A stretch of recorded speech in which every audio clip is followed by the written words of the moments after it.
Flor y Canto presenta.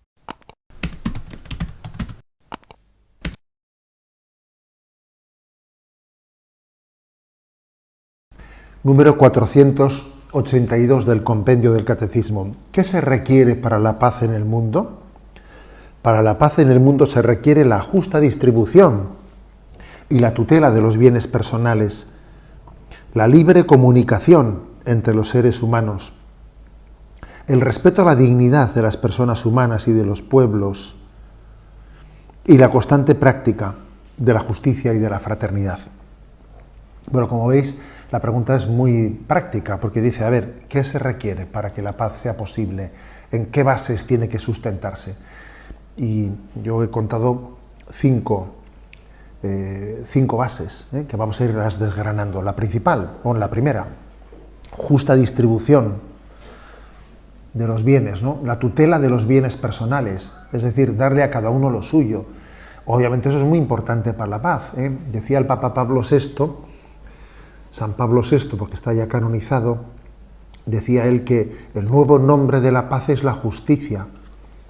Bien, con eso obviamente no se está diciendo que si a alguien le hacen una injusticia tiene justificación para ser violento. No significa eso.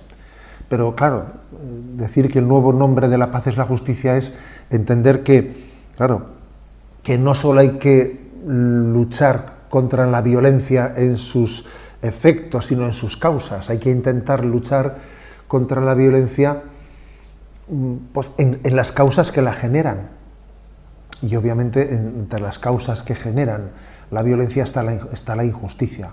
Repito, no quiere decir que el haber sido objeto de una injusticia a uno le justifique el ser violento, pero obviamente es importante luchar contra las causas que han generado situaciones violentas. Por lo tanto, primera digamos, base de la paz, justa distribución de los bienes, darle a cada uno lo suyo. En segundo lugar, dice aquí, libre comunicación entre los seres humanos.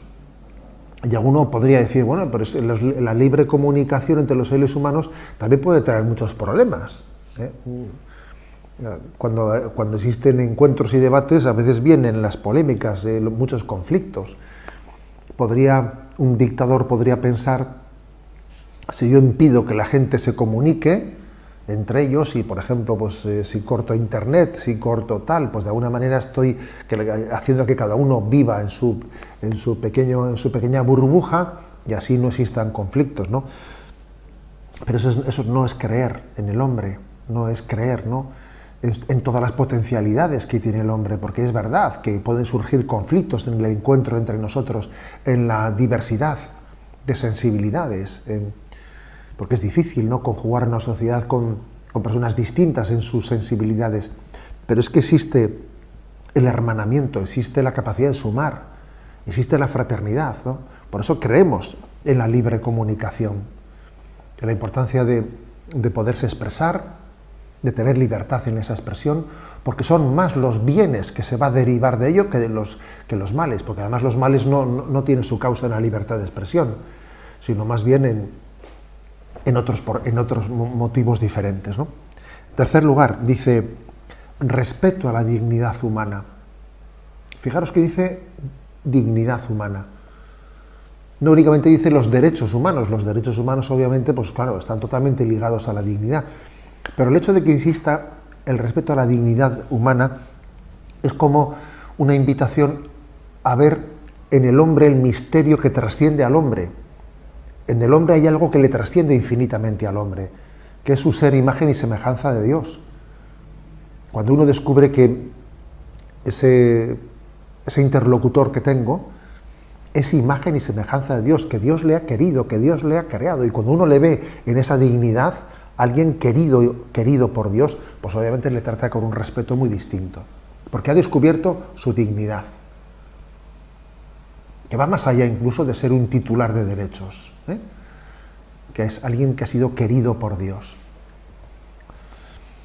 Además habla doy un paso más, no solo de reconocer la dignidad de las personas, dice también de los pueblos,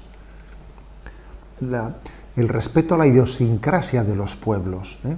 Porque Creo que hoy en día uno de los riesgos, ¿no?, de esta globalización en la que vivimos es, pues, pretender, ¿no?, realizar eso que suele decir el Papa con tanta frecuencia, una especie de colonizaciones culturales, sin respetar la idiosincrasia de los pueblos, o incluso, como a veces hacen los organismos internacionales, ¿no?, pues en África, obligándoles a asumir determinadas agendas para poder recibir, como condición para poder recibir ayudas humanitarias, algo realmente indigno.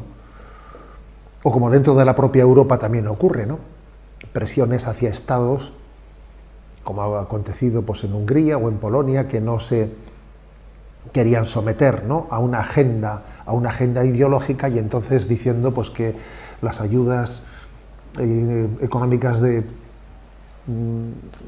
derivadas, ¿no?, de la crisis, o para afrontar la crisis del COVID, pues estaban supeditadas a que alguien pasase por una agenda ideológica, pero obviamente eso no es respetar, ni el derecho natural, ni menos todavía la idiosincrasia de los pueblos, ¿no?